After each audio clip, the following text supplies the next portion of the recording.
Welcome to the 98th episode of the Hail Married podcast. I'm A Toves, and I'm joined by my husband, the Toves. We're back to preview the Myrtle Beach Bowl against Coastal Carolina. Let's get started. Before we dive into the actual bowl preview, let's just talk overall about the bowl selection and being in the Myrtle Beach Bowl this year.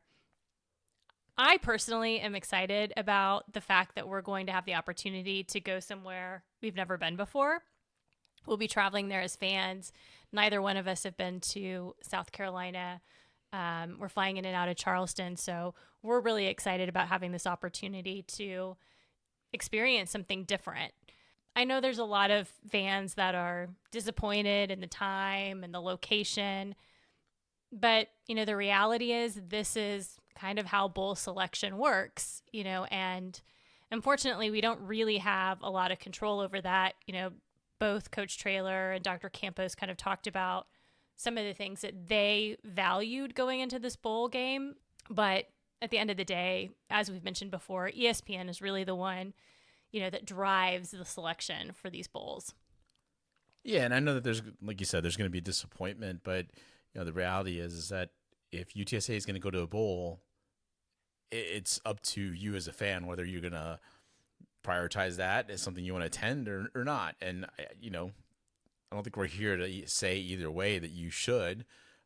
Just understand that it's not always going to be down the road in Dallas, right? And some of you aren't in Texas, but that's just how it rolls.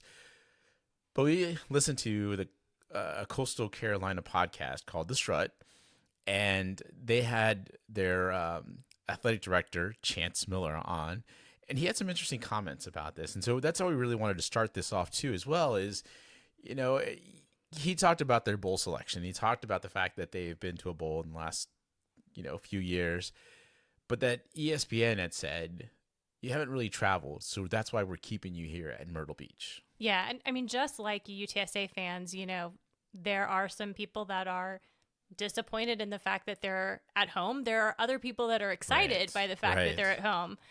So it's kind of a mixed bag. And, I think a lot of times we get so focused in on the UTSA universe that you forget that some of these schools are facing the same situations and the challenges. And it was interesting to hear him say that, they've been to the Birmingham Bowl. They went to the Cure Bowl. They were in the Hawaii Bowl last year. And he said, frankly, ESPN told us, hey, you haven't traveled well. So that's why we're picking you for this bowl, because you'll be in your home stadium and hopefully you can show us that you can bring in a good crowd. And so it's good to know, I think, as we move forward that, for at least for UTSA, that's probably why we end up in Dallas, every other year. I also want to kind of pivot here, though, real quick, because Chance Miller also brought up a few other things in this discussion. And one of those things was about the revenue sharing. Right. And that's something that we've heard around UTSA as well. So kind of piggyback off what you just said, we kind of forget about some of these other G5 programs and, they're kind of having the same issues that UTSA is. He made an interesting comment about talking to different, Coastal Carolina coaches and, talking to them about the fact that they can charter a plane to get to, their destinations to play their games. But is that something they really value? Because of the fact that, he really wants to ask them, okay, this is nice and we can keep doing it. Or do you want to invest that money into the athletes for revenue sharing? Yeah, I mean, it sounded like they were facing a lot of the same budget constraints, that UTSA were, and that they were going to have to make some difficult trade-offs, and maybe some trade-offs that, you wouldn't necessarily think of, right? You would think, okay, you can, charter a plane, or you can fly commercial, or you can take a bus. And, a lot of times in the past, teams have wanted to charter a plane because it's easier to get the students, athletes there and home, and depending on, what sport you're talking about and the turnaround time. But in the future, if we're also looking at how do we have enough money in our budget for NIL and revenue sharing, maybe that's off the table, and it's not about, trying to be cheap so much as it is about, making trade-offs for the team. And, depending on what sport you're talking about and which coach, they might have very different answers. Right. So again, really interesting comments and really interesting discussion he had with the podcast. Just for some further information, it's called The Strut Podcast, and it was their December 11th episode. Check it out. I found it fascinating. I thought Chance Miller had, a lot of interesting comments, like I said, and we'll bring up another piece of it as we go through our preview. But let's kind of get to the overview here of Coastal Carolina, our opponents here for the Myrtle Beach Bowl. Obviously it's going to be in Conway, South Carolina, which is not that far from Myrtle Beach. Maybe about sounds like 15 to 20 minutes away. It is going to be weird because Coastal Carolina is going to be on the away side, right, because they're the visitor for this bowl. Even though it's their home stadium, although they are going to use the home locker rooms, which, again, it's just a weird situation, like having a bowl at someone's home destination, much like if we were playing in the Alamo Dome, for the Alamo Bowl. Exactly. It would be weird to think of ourselves as the visitors in the Alamo Bowl, Right. So it's going to be the whole thing's going to be interesting too because UTSA is going to be on the home side. That's where you'll probably see a lot of the orange, but they're giving us this opportunity to purchase upgraded tickets, and the upgraded tickets have club access, but the club access is on the other side. It's on the visitor side. So UTSA and Coastal Carolina might be kind of filling in the visitor side, and you may not see that many people on the home side, just depending on how the tickets were distributed and who decided to buy these upgraded tickets.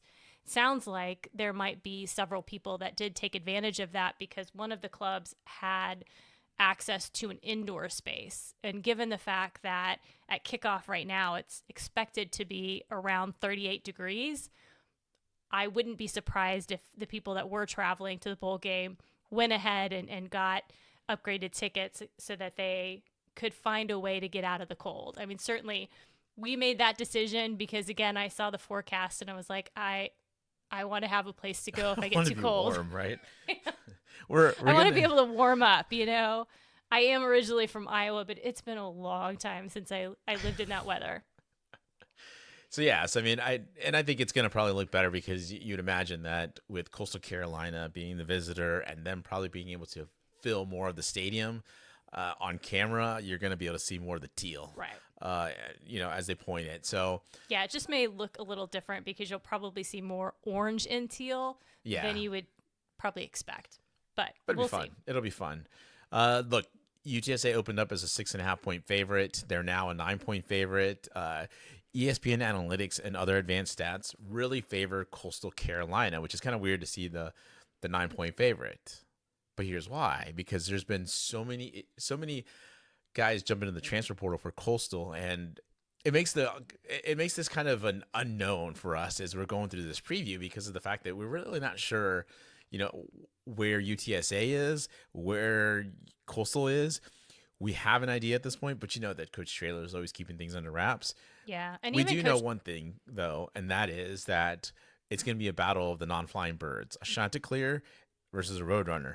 So that's true. This is going to get really interesting because it's the first time these two teams or two schools face each other. Atos, both teams are 6-6 and in a bowl game for the 5th year in a row. So certainly there are similarities, but Coastal has a little bit different this year. They are 3-3 at home, and that's really the difference. They didn't win all their home games. UTSA did, but UTSA didn't have any road wins. Coastal did. Yep. So what does that mean? I don't know. I mean, there's just a lot of little similarities. So as we start moving through this, much like the fact that Coastal was picked to finish 3rd in the Sun Belt East Division, but actually finished 5th, and then UTSA was picked 2nd in the AAC, but finished 7th, probably about around where Coastal pretty much finished up. And I would say it's safe to say that it's a disappointing year for both teams, and it might be slightly salvaged their toes with a bowl win. I don't know. I mean, I don't know Yeah. how. Probably something we'll delve into later on, how a 7-6 season feels if we win this bowl game. Um, I don't know. Is it different if we say 7-6 or 6-7? What say you? Yeah, I mean, I think for the team and the fans, it would certainly feel better to end on a winning note. And as we've listened to the post practice interviews this week, that's something that, the kids have brought up. I think they want to end on a good note. They felt like the end of the season was better than the beginning of the season. Certainly we lost our last game at Army, but it was a much more competitive road game than we've had all season. And it just seems like they want to send the seniors out on a win. They want to end on a good note. And I think they want to show that they can win on the road. I agree. I think it's going to get interesting again because of the funky way we've talked about all of this. That Coastal is going to be on the visitor side, but in the home locker rooms, and it's just more than that though. Let's talk a little bit about the UTSA roster. Yeah, fortunately, there have been no announced opt-outs, and I think the person that we were all kind of waiting to hear what would happen would be Zay Frazier. He is one of the only kids that is leaving the team early to go into the NFL. And, he came out and announced that he plans to play in the bowl game. Martavius French has also said he plans to play. Chris Carpenter, if healthy, has also said that he's going to play, as well as Brandon Brown. Well, Brandon didn't put that in his NFL announcement like the other kids did. He mentioned it in his post-practice interview. And then Traylor's also said, he's hopeful that Robert Henry will be able to play.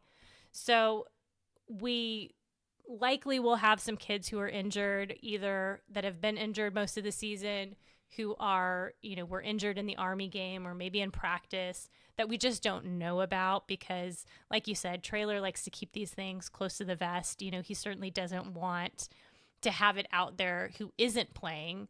But I think just knowing that some of these key people will be playing is, enough to really give some optimism to this game and to this matchup, particularly since when we get to the Coastal Carolina side, it's going to be a very different conversation.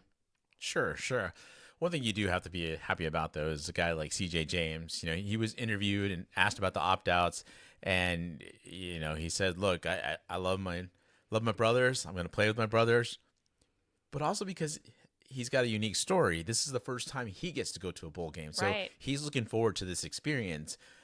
I'm with you, CJ. I mean, if this were my first bowl game experience, we take it for granted now at UTSA. And, going back to something Traylor always says is, being successful and having all these winning seasons, like that's not how it always is. And this season almost proved to be that, right? Like we almost didn't get to be bowl eligible and have a chance to travel somewhere. So yeah, I thought that was a cool story because I had completely forgotten about it. Like Yeah. I forgot that there are some guys that just hadn't been there, CJ James being one of them. But let's kind of wrap this up a little bit by just saying, if you haven't listened to Zay Frazier's interview from December 17th, go listen to it. He is pumped up. He's passionate. He communicates really well about how he felt about, deciding to play at the bowl game and just how he feels about how he wants to end the season. It got me pumped up for the Myrtle Beach Bowl. I mean, Yeah. I was like, I can't wait to watch Zay play in his final college game. Obviously here with UTSA, but just college game overall. Like Right. it's one of those chances that you see a player and you want to see that special moment. And hopefully we can leave the field with a victory and, he gets to be key in it. But, you just never know. Yeah. We'll hear a lot about some of the kids that are in the portal. And we've talked before about Traylor telling us that we're going to see a lot of backups that will be in the portal this season. He's mentioned, a lot of these guys have, waited on the sidelines. They've played those, key parts when we needed a backup, but they're really looking for more playing time. And he's been very transparent about the fact that he's going to help them, find a new place. With that being said, he's also, announced that some of those players will be at the bowl game and, may even play in the bowl game. The way he phrased it was the kids that were in the transfer portal who did it the right way, in his opinion, would have the opportunity to go to the bowl game. Some of them may not be able to, just because he mentioned that a lot of them have official visits coming up. Yeah. They're really trying to find their new landing spot. So he's trying to maneuver, around all of that so that they can continue to feel like they're part of the team, but he also doesn't want to stop them from having that opportunity to find the right landing spot in the future. But kind of reading between the lines, my guess is that he's really trying to make it work for Eddie Lee to be available for the bowl game. Obviously Owen is playing, he's starting, but it's always very important to have, a backup just in case something happens. Sure. I mean, we've learned that the hard way with quarterback injuries in the past, and obviously Eddie would be ready and able to step into the game, but not sure if he'll, be available, if he'll be on an official visit or if he'll be there. But I just wouldn't be surprised if you see Eddie Lee on the sidelines. Well, yeah, and it's tough because, as you mentioned to me before, it's, you're finishing up the semester and then you're having to transfer somewhere else. So Right. You've got to get everything set to be able to start at the new school by wherever they start in January. So it's a tight window. So it's hard to be able to, I think, be a football player and say you want to go play in the bowl game because you might be visiting some of these schools. Sure. And I know that it's close to Christmas time, but I mean, that's just the way these things go. And it's not really about being Christmas. It's about the fact that you're trying to have some practices leading up to said bowl game and you're not involved. So it's going to get, I think, a little interesting to see just how this all plays out. Just on another note, Kevorian Barnes, who is in the transfer portal, will not be playing because he's committed to TCU. I would seriously doubt it. I mean, he was a healthy scratch against Army, so I think there was a reason it was time to part ways with him. And now, we'll have to check him out at TCU to see. Yeah, hopefully he finds some playing time and he finds some success Right. there. But yeah, certainly wouldn't expect him to be there. But like I said, trailers mentioned that we're going to see kids in the transfer portal. So, just don't be surprised, by who you see on the sidelines or maybe who you don't see, Yeah. All right, let's get to the Coastal Carolina preview here. We got Tim Beck is their second-year coach. He's coming off of an 8-5 season. This year was 6-6. Didn't really meet expectations. Why do we know that? Because go back to that Strud podcast where Chance Miller discussed that he had a soup to nuts conversation after that last game with Tim Beck, and they discussed the plans going forward. Side note here, I had no idea what a soup to nuts conversation was. Yeah. I looked at Atos and I said, what are they talking about? Comprehensive. That's Start all he to could have finish. said. That's all he had to say. But no, He kept saying soup to nuts, and I was like, what is this? Is this something Southern that I just don't know about? Not like I'm not a Southerner. I'm from Texas, but still never heard of that. Anyway, look, here's the impression I get about Tim Beck, Atos. I think obviously he's a pretty good coach, but I don't see him as a guy that elevates a program. The 6-6 record this past season just seems very Tim Beck. It seems like that's really where his programs will always be 6-6. Like he's just average. And I thought it was interesting that, listening to some of his interviews on TV and even on some of the radio shows, it was like, he discussed the fact that you don't build programs anymore, that it's just a year-to-year thing. I get where he's going with it, but I want to stop him right there. You don't build a program. Yes, you do. Yeah. You have to find those guys that are going to fit your culture, that are going to really commit to you and the program. And it was interesting because that's exactly what their AD said, right. And just kind of the contrast between what we've heard Beck say in those interviews and then the AD was kind of interesting, and as much as we criticize Coach Traylor at times, and especially when he said things like, like whether he's questioning the culture or, should he do the single digits and those kinds of things, one of the things that has made Coach Traylor successful in this new environment is the fact that he has built a culture and he recruits to that culture. Right. And he's very transparent with these students about, what his expectations are. He's not going to tell a recruit that they're going to come and immediately start if that's not the case. If he expects them to come and compete, then he's going to tell them that they're going to come and compete. And if that's not what they want to hear, then he knows that that's not, a kid that's going to fit within his culture. If the first thing they say to him is they have a dollar figure that they want for NIL and that's not realistic given our resources, then, that's not a kid that he's going to pursue. And a lot of times I think that's, probably challenging for him and frustrating because he can't get, some of the recruits that he wants. But on the other hand, I know that he understands that recruiting that person would not be a good fit because they're not going to be here for the right reasons. And there's a reason when you look back at UTSA and you look at the people that we've lost in the transfer portal, more often than not, the kids that we're losing are the ones that are looking for playing time. It's not the kids that are, unhappy because Coach Traylor told them something that wasn't true. And even the ones that left because of money or because of other NIL opportunities, those have turned out in some cases to be, really great opportunities for them. And they've been few and far between, Right.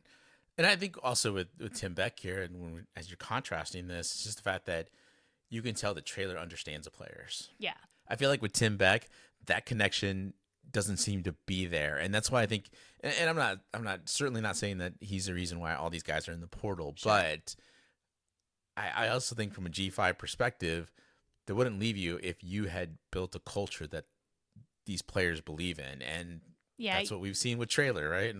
Yeah. I mean, some of the things that the shenanigans that you've seen with Tim Beck that, he's been on the news for, like last season when they went to the Hawaii Bowl, he was shirtless and he was on the beach with all the bikini clad cheerleaders and the mascot. And then they had to pull the photo down and make a statement about it. And this year he was on ESPN chugging a beer before the App State game. Like, I get that might endear you in some ways to the students that are fans. Like, oh, this guy looks like he's cool. He was chugging a beer before a game. Right. But it also makes you wonder, like, how serious is he really? And yeah.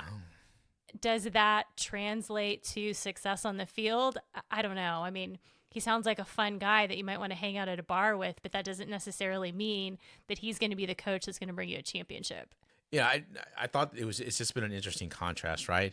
But look, Tim Beck has made some changes, so maybe this is the difference also with Traylor, where we haven't seen the, Traylor firing a coach. We've kind of hinted at some of those things, but he hasn't done it. Well, Tim Beck fired his offensive coordinator, Travis Trickett, in the middle of the season, right after their loss to Louisiana.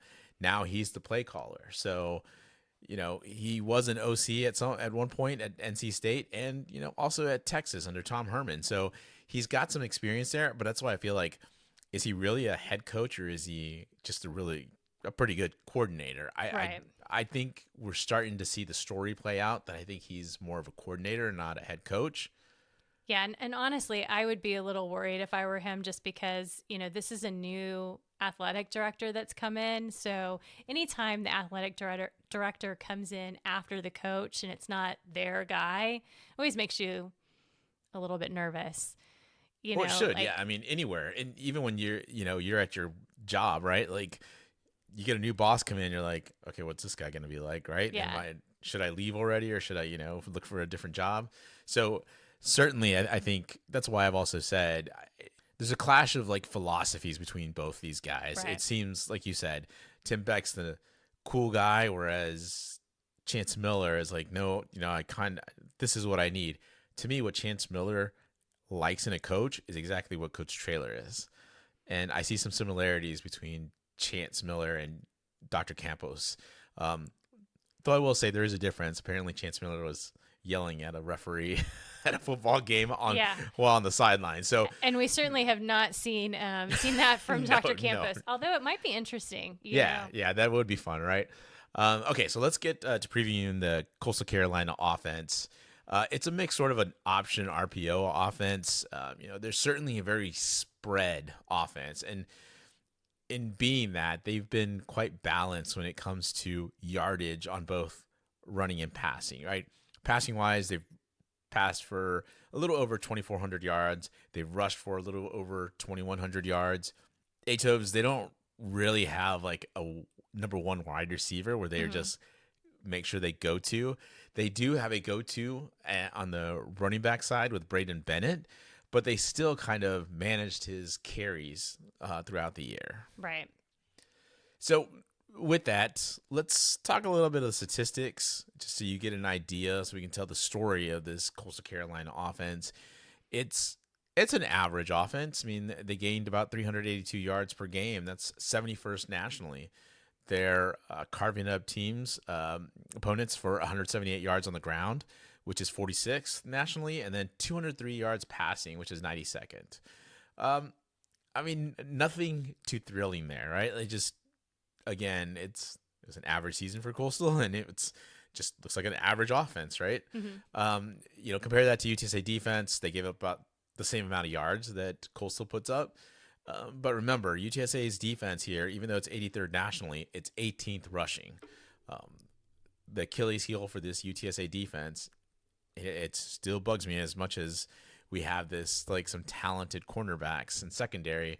It is 125th in the nation passing in terms of yards allowed through the air with 273. So that's certainly an area that we need to watch out for if it just gets out of hand with Coastal. Coastal's putting up about, and this is the model of consistency here, guys. They're scoring about 30 points a game overall in all their games. At home, they score about 30 points a game. There's really no difference. Contrast that with the UTSA defense, allowing 31 points per game overall, but they're giving up 39.8 on the road. So you start seeing those differences between the average, and you're like, okay, at home, they're not really giving up a lot of points, but on the road, we're going to be on the road. Yep. There's nothing there. In terms of conversions, Coastal is not a very good fourth down team. They're pretty good third down, but this UTSA defense is stout. They're tied for sixth in the nation in, third down conversion rate, and then they're 10th in fourth down conversion rate. So you have to beat the UTSA defense on first and second down. You can't wait till third and fourth down to do anything against them. And then the red zone offense for Coastal is, again, about average, 82.6. They're tied for 82nd in the nation. UTSA defense is 30th. They only allow 78.6% of the scores there. So it's interesting, but here's the wrench I'm going to throw to you, Atovs. The two top quarterbacks for Coastal Carolina, Ethan Vasco and Noah Kim, are in the portal, so they will not be playing. Yeah, I mean, I think the good thing for UTSA is when you look at Coastal Carolina's offense, it's in a bit of disarray. I mean, you mentioned they fired the offensive coordinator halfway through the season. Tim Beck is now taken over as play caller. You're losing your starting quarterback. You're losing your backup quarterback. You have running back 2 and your third running back in the transfer portal. You're starting tight ends in the transfer portal. You're starting and your backup right guard are in the transfer portal. So, there's a lot of key players from this offense that are going to be missing, which makes it a little challenging to figure out what exactly we're going to see. Probably make it pretty challenging for Tim Beck to figure out what he's putting on the field as well. Well, and also for Jess Lepp, right, to figure out how to defend this team. I think the best he can do is to try to defend it looking at the stats that I just talked about under Ethan Vasco and Noah Kim. However, that's not who's going to be, as I said, under center, so to speak. It's going to be Tad Hudson, a redshirt freshman, 6'3", 225. He's a transfer in from North Carolina. He hasn't played, Atovs. Yeah, I mean, it's one thing to say, oh, they have a redshirt freshman starting in the bowl game. Last year, UTSA had a redshirt freshman in Owen McCown starting for the first time in a bowl game. But the difference between Owen starting last year and Tad starting this year is that Owen had some starting experience. He had started games at Colorado in his redshirt season, or his true freshman season, and he played. Even though it was in a backup position, he had played games for UTSA before. So he had some experience. He had some chemistry with UTSA.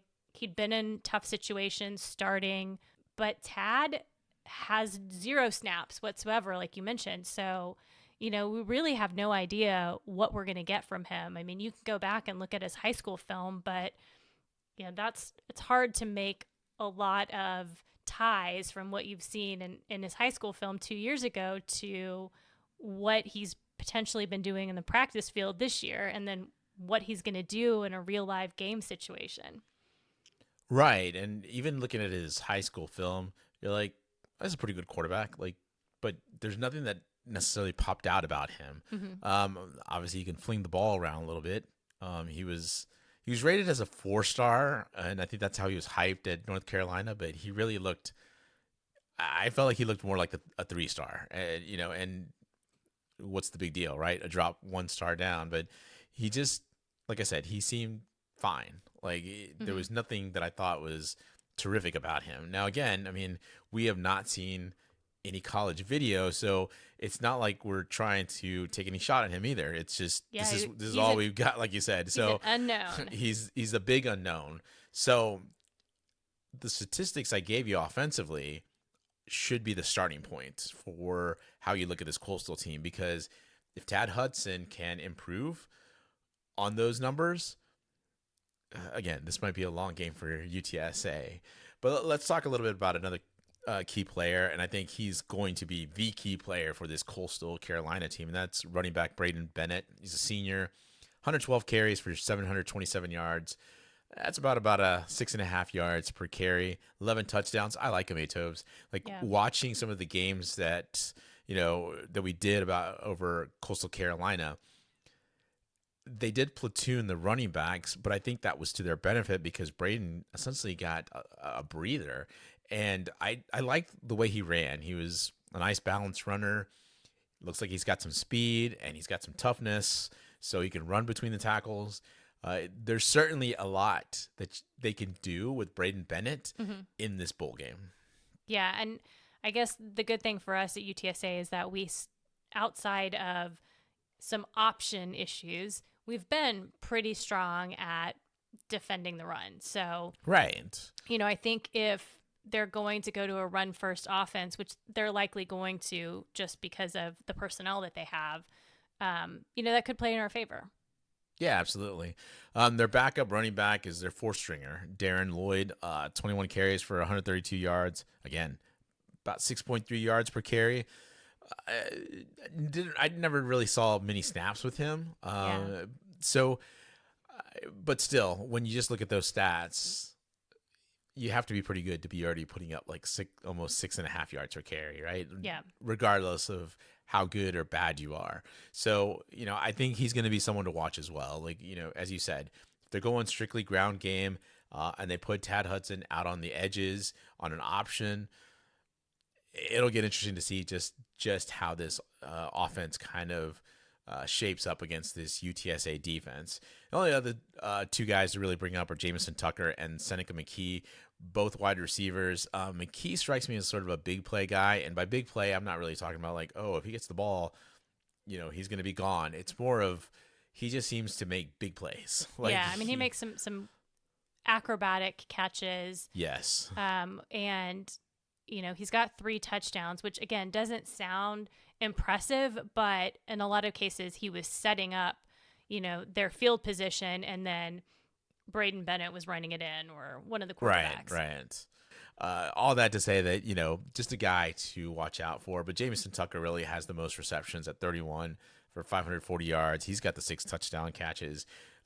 Again, Tucker and McKee are going to challenge this UTSA secondary if Tad Hudson can get them the ball. Yeah, and the other thing, the offensive line, while it has been hit on the right guard position, in the transfer portal, for the most part, is still largely intact.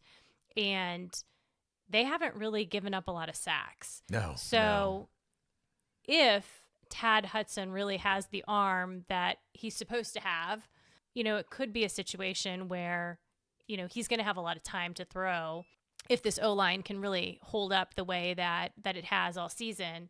We just really don't know exactly how he's going to handle that situation. Yeah, that's a fair point. I mean, this is from looking at their offensive line, it just struck me as average. But then when I saw that they had only allowed 11 sacks, I was like, that's not average. That's a nice offensive line. They did a good job in pass protection. So let's get to the defense. This Coastal Carolina defense also hit for the portal, Toves. Mm-hmm. They had 2 first-team all-conference players, their edge, Cleve Lubin, and cornerback Matt McDoom, but both of them are in the transfer portal, expected to transfer to P4 programs. McDoom's already committed to Cincinnati. Lubin's allegedly going to be going to Auburn, so they won't be playing. And their defensive line and the cornerback position really have been hit hard. I mean, you have a starting defensive lineman and 2 backups in the transfer portal. And then in addition to McDoom, there's 2 additional backup cornerbacks that are also in the transfer portal. So, it'll be interesting to see how that impacts their defensive play overall as well. One thing to note here is that Tim Beck has kind of mentioned that he's got some young guys that are going to be playing and they're hungry to play. So as I start going through some of these statistics and, think back to the offensive statistics and what we talked about their offense, also think about it in the defense context. Like, you got some hungry players. Man, when players are hungry for playing time and they're getting it, they might make some plays. We just don't know who these guys are, right? Right. That's the great unknown. However, that's something that could be play well, I would say, for Coastal Carolina. So let's talk a little bit of statistics. They allow 405.6 yards per game. It's 101st in the nation. It's not a very good defense. You didn't have a very good offense, and you don't have a very good defense. It's going to lead you to about a 6-6 record, no matter how you see it. For UTSA, let's remember that was a contrast here that they just couldn't put it together on the road. They would have been have a much more successful record had they been able to put it together on the road. So that was why we were 6-6. Look, they give up about 180 yards rushing and then about 225 yards passing. Essentially, you can gash them on the defensive line. And you just said that defensive line got gashed because of the transfer portal. So this kind of lining up for this UTSA offense, which gained about 446 yards per game, 17th in the nation, the 70th ranked rushing attack. Remember, this was almost they were triple digits in the rushing game until the North Texas and Temple games, right? So hopefully we can continue to build on that, but this wasn't a very good rushing UTSA team up until those last couple games in the Dome. So keep that in mind.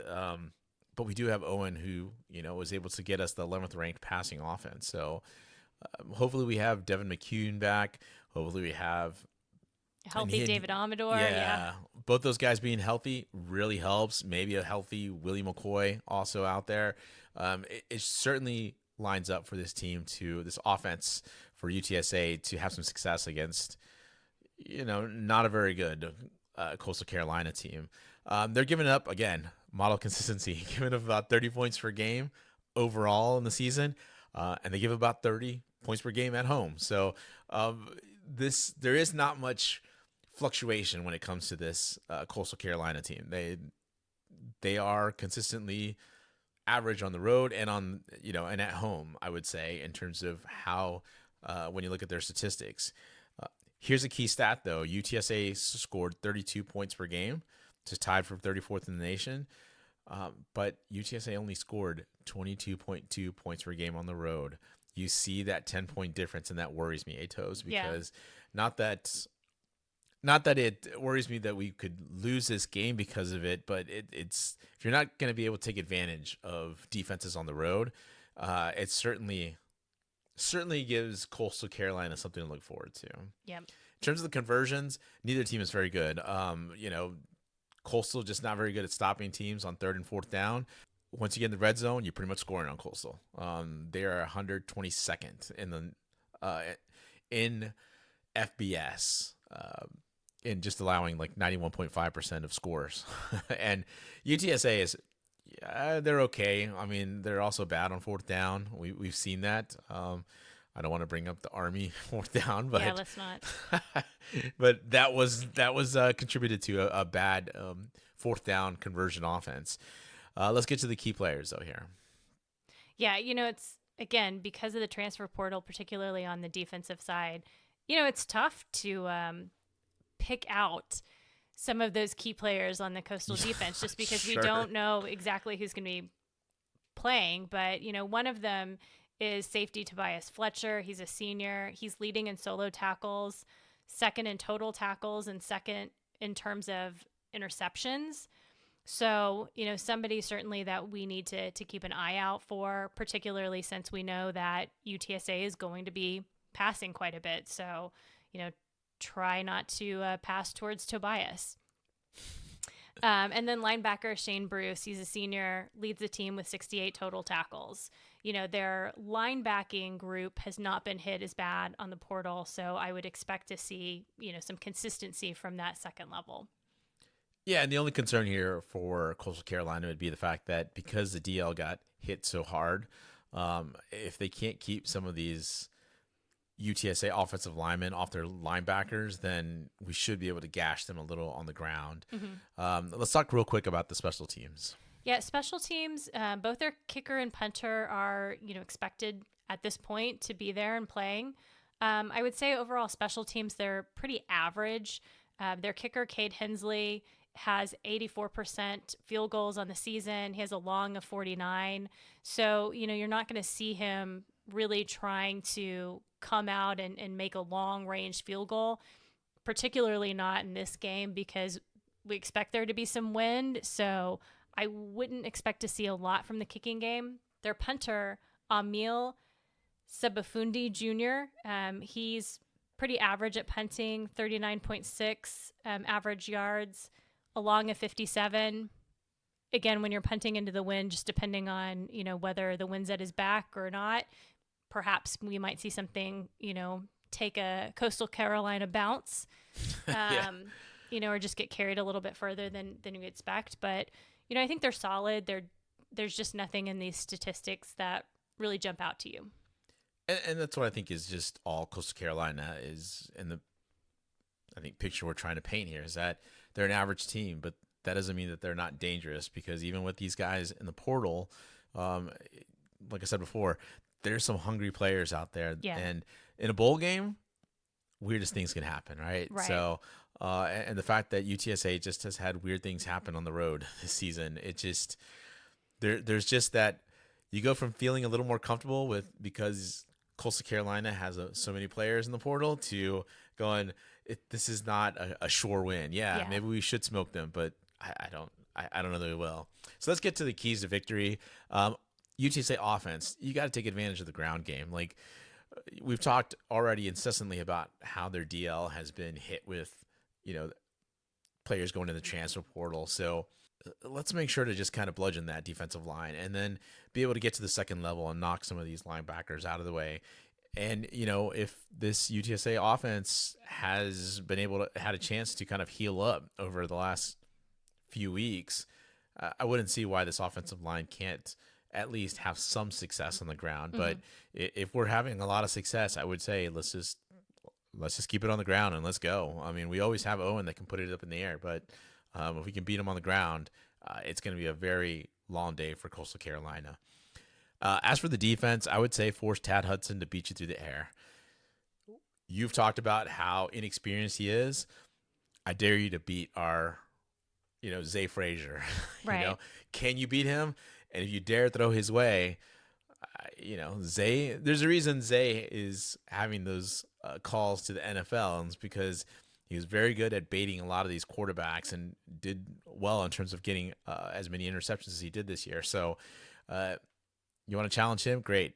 You don't want to challenge him? You're going to try to go after Denver Harris? Good luck. Like that's obviously Bryson Daly had some success, but that was a totally different offense. And Bryson Daly has had plenty of snaps at quarterback for Army. So I would say challenge Tad Hudson, and let's see what we can get from there. So with that, let's get to your way too early prediction, Atos. Yeah. The question for me with this game is just, can we finally win on the road? I feel like I've said that a lot this season. This is a game UTSA should win. Our starting roster is largely intact. Most importantly, we have our starting quarterback playing. The guys this week in interviews seem to be really dialed in. They seem to be hungry to prove that they can finish strong. But like so many times this season, we're just not really sure which UTSA team is going to show up. Coastal Carolina is a strong running team, but they lack the discipline that Army had. And as we've mentioned before, they've been hurt by the transfer portal. I just think asking a redshirt freshman like Tad Hudson, who hasn't played a snap in college football, to put the team on his shoulders is just a huge ask. And if we see the UTSA team that showed up against Army come into Coastal Carolina, we'll win this game. On paper, we're evenly matched. I'm just going to put my faith in what I've heard from the team this week, that they're going to come out focused. They have that chip on their shoulder. They have something to prove. And I still think it's going to be a tight game, but give me UTSA 31-28. Everything looks right for a big UTSA win and for the team to get their first quote-unquote road win of the season. But as I mentioned before, UTSA only scores 22 points per game on the road. They just are different when they get away from the dome. And with the game in the quote-unquote elements, because it's going to be cold, it's difficult to just easily predict a win. However, as you mentioned, it's asking quite a bit for Tad Hudson to carry that, Coastal team. And I don't believe this will be a blowout, as I think UTSA is going to find a way to keep Coastal in this game. But in the cold weather, I think there's going to be a defensive game through and through. And I see UTSA just doing enough and pulling away enough. So give me UTSA 27-24 over Coastal. Before we go, let's talk about the other big news that happened at UTSA Athletics today. Okay. Today was the Race 2.0 groundbreaking ceremony. We were fortunate enough to be able to attend that event and get to, listen to Dr. Campos and Taylor Amy, talk about some of their plans for this facility and then just future plans for UTSA facilities. Really great to see this finally coming to fruition. We've been talking a long time about a basketball and a volleyball training facility. And now that we've broken ground, it's expected to open sometime in mid-2026. Just a couple of interesting notes. Like I mentioned, President Amy and Dr. Campos were asked about what their priorities are now that this facility is in the works. They mentioned after Race 2.0, they really want to focus on updating some of the facilities for baseball and softball, including batting cages, pitching tunnels, meeting rooms. So kind of 2 additional facilities for them. Also mentioned there wouldn't be weight rooms, but that they would have a baseball facility and a softball facility separate. A couple of interesting comments came up when they were asked about the Convocation Center and where that fell kind of in the list of priorities. And Dr. Campos mentioned that really this is going to require a mix of private and public funding to get off the ground, and she was really more focused on softball, baseball, getting that indoor practice facility for football, kind of putting the Convocation Center a little bit further down the list. Taylor Amy seemed like he's been putting a lot more thought into what do we do with the Convocation Center and kind of trying to think about where that fits into the realm. But again, I think, we're really going to have to see what kind of public funding we can do for the Convocation Center before we really make that a reality. And really the big thing here is the practice facilities for all these teams. I mean, having the opportunity to have, the pitching tunnels, to have batting cages, uh, it it really puts these two sports, gives them a chance to really be able to succeed a little bit more. You start seeing all the rest of these teams starting to get the practice facilities that also will help in recruiting. Like that's Yeah. the other part to it. Yeah, they talked a lot about how, it was really important for the student athletes to have these practice facilities because that's where they spend the bulk of their time. Sure, Right. it would be nice to have, an updated facility for the convocation center, but that's more of a fan experience versus a student athlete experience. Correct. The other thing I thought was interesting was Karen Aston mentioned that having Race 2.0, in addition to enhancing the student athlete experience, would allow her the opportunity to do more with the community and have, younger clinics for younger kids to come in and try to get them engaged with UTSA athletics earlier and wanting to go to the games. And she just mentioned that, it's too challenging with one facility, the convocation center being split between all three teams to have enough time to be able to do those kind of clinics. So that was kind of interesting. Of course, there was, also discussion about in the future, how does this lead to revenue sharing, and what are going to be the priorities for UTSA athletics when it gets to that point. Both Dr. Campos and Taylor Amy reiterated that they are committed to participating in revenue sharing.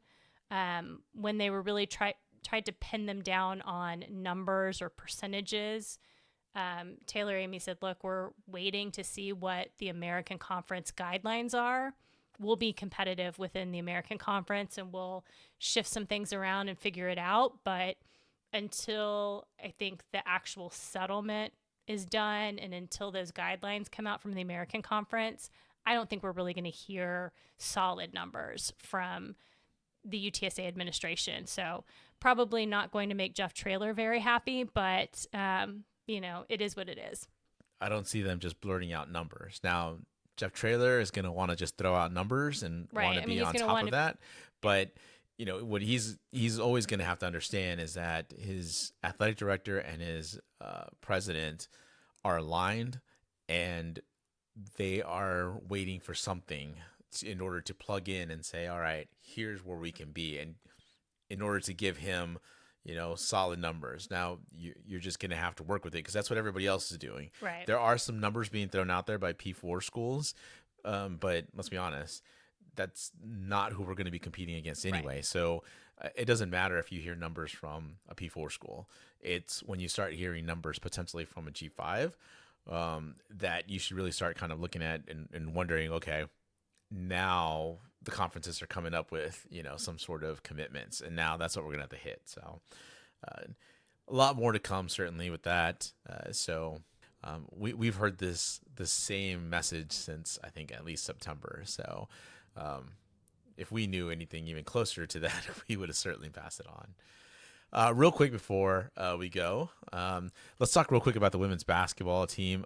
They went out to Stanford, played a true Power 4 school, I guess you can say, and one that you kind of outlined the last when we did our basketball update. Just where Stanford sits within the women's game. They've had a legendary coach who is now retired, pass it on to a new coach. They've had some WNBA players go through that program, so not necessarily someone to slouch on, but they're not necessarily that powerhouse that they have been, but Right. It was another close loss to one of these power schools, 62-57. I thought Sydney and Nina were just huge down the stretch offensively. I thought, both taking it to the rim and just were not afraid of Stanford, even though that they had been deterred a lot during the game. That Stanford length was just, it's what you think it is, even whether it's the football field, whether it's, men's basketball, a lot of these teams are just bigger, faster, stronger, right? Yeah. And, I think in this game, look, I know, you can't take moral victories, but just looking at how we handled ourselves down the stretch, how we put ourselves in a position to, tie the game, just really shows the progress that this team is making. It's not that they were, okay, yeah, they were just competitive. They really had an opportunity in this game. Unfortunately, just like the A&M game, they came up short, but these are great building blocks. And I think as we get into conference, if we can maintain this kind of focus, I definitely see that we're going to have a successful season. It reminded me of something that Derek Pittman said to us, where he said that the soccer team had to learn that the margins are smaller as you go up, in level. And I think that that's the lesson that Coach Aston and her squad learned at Stanford and at A&M. The margins are smaller. Like, you can't make the mistakes you make. And, we went through a scoring drought, and that really hurt this team. And, so they did come back. But, again, it's just executing those small things. But, I said it on Twitter and Blue Sky, and I'll say it again. This team, as it continues to progress through the season, if they start cleaning up some of these mistakes, and they'll be able to get away with some of these mistakes, I will say, within AAC and within some of their these next upcoming non-conference games. But if they clean those up a little bit more, this is not a team that anybody's going to want to face in the conference tournament in March, nor if they get it, and they will get into some postseason tournament, but nobody's going to want to face UTSA, because they're gonna see a team that can really go toe to toe with anybody in the nation. So yeah, tomorrow there's a doubleheader for men's and women's basketball. The men are playing at noon against Southwest Adventist, and the women play at 4 p.m. against UT Arlington. Hopefully this is an opportunity for the women to, come back, get focused, have a good win against UT Arlington, because they're going to San Marcos on Saturday to face Texas State. And we've said it a million times, when you go into a rivalry game, especially a rivalry game on the road, you just never know what's going to happen. So hopefully they'll be able to get some confidence back, feel good about themselves, and use that to propel them into a win on Saturday. It's a quick turnaround. So, and you've got the holidays right around the corner. So yeah, definitely. Hopefully they're focused, because this could be 2 more wins on the season and keep marching towards that 20-game win season that they've been talking about. Absolutely. Well, thanks for joining us on the Hail Married podcast. I'm A Toves. And I'm the Toves. We'll be back soon to recap our second bowl victory. Birds up.